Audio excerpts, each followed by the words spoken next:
संविधान की धज्जियां उड़ा रही केंद्र सरकार। दादरी संविधान दिवस पर डीसीसी कार्यालय में विचार गोष्ठी आयोजित हनुमानगढ़। प्रदेश कांग्रेस कमेटी के निर्देशानुसार संविधान दिवस पर मंगलवार को टाउन स्थित जिला कांग्रेस कमेटी कार्यालय में अध्यक्ष सुरेंद्र दादरी की अध्यक्षता में विचार गोष्ठी आयोजित हुई।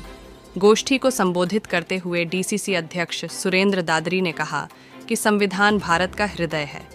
भारतीय संविधान के जरिए सरकार के 3 अंग विधायिका, कार्यपालिका, न्यायपालिका और मीडिया को अलग अलग शक्तियां दी गई हैं। इन शक्तियों के जरिए हर अंग सरकार के दूसरे अंगों पर नियंत्रण रखता है। इससे सरकार के तीनों अंगों के बीच शक्ति संतुलन बना रहता है। सरकार का चौथा अंग मीडिया है। चारों अंगों का अलग अलग दायित्व होता है।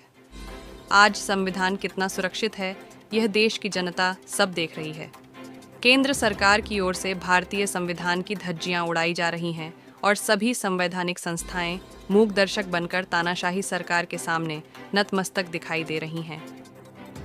पीसीसी सदस्य भूपेंद्र चौधरी व डीसीसी प्रवक्ता अश्विनी पारीक ने कहा कि प्रत्येक वर्ष 26 नवंबर को हम हमेशा हमारे देश में संविधान दिवस के रूप में इसे मनाते हैं। 26 नवंबर 1949 को संविधान बनकर तैयार हुआ। इसे 26 जनवरी को लागू किया गया। 1950 को तत्कालीन कांग्रेस सरकार की ओर से लागू किया गया।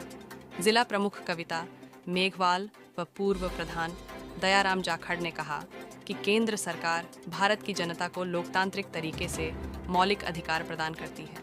भारत के नागरिकों के मौलिक अधिकारों की रक्षा करने का कर्तव्य सरकार का होता है। डीसीसी उपाध्यक्ष जयदेव भिड़ासरा ने कहा कि सरकार हर नागरिक को अपने मौलिक अधिकारों के लिए कितनी संवेदनशील है, यह सोचनीय विषय आज बना हुआ है।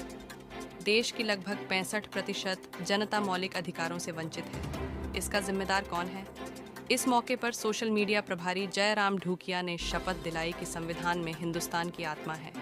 इसने हम सभी को सम्मान और स्वाभिमान से जीने का अधिकार दिया है। आइए हम साथ मिलकर संविधान की रक्षा की प्रतिज्ञा लें और राष्ट्र के प्रति अपनी जिम्मेदारी निभाएं। जब तक कोई संविधान नहीं होगा तो हमें अपने अधिकारों के बारे में कोई जानकारी नहीं होगी और हमारे अगर संविधान नहीं होगा तो हमारे अधिकारों का हनन होगा। तो इस संविधान के मौके पर हमें सभी को संविधान का आदर और मान सम्मान करना चाहिए और सभी को संविधान के मुताबिक चलना चाहिए। इसी में ही